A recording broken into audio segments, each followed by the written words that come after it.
حمزہ ہاشمی کی رپورٹ کے مطابق خبر شامل کی جا رہی ہے۔ جماعت اسلامی ضلع گوجرانوالہ کی طرف سے لبیک یا اقصی مارچ کی ریلی نکالی گئی، جس کی قیادت امیر ضلع گوجرانوالہ مظہر اقبال رنداوا صاحب اور حافظ حمید الدین اوان صاحب اور پی پی 64 کے امیدوار M P a Furqan Aziz but صاحب نے ریلی کی قیادت کی۔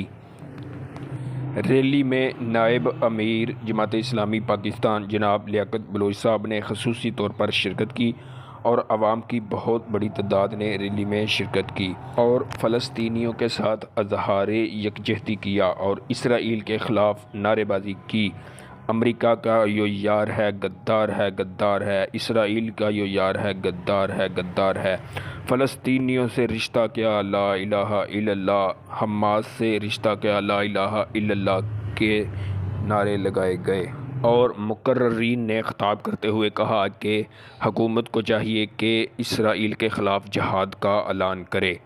کیمرہ مین شرجیل عاشق کے ساتھ حمزہ ہاشمی، نیوز 4 گوجرانوالہ۔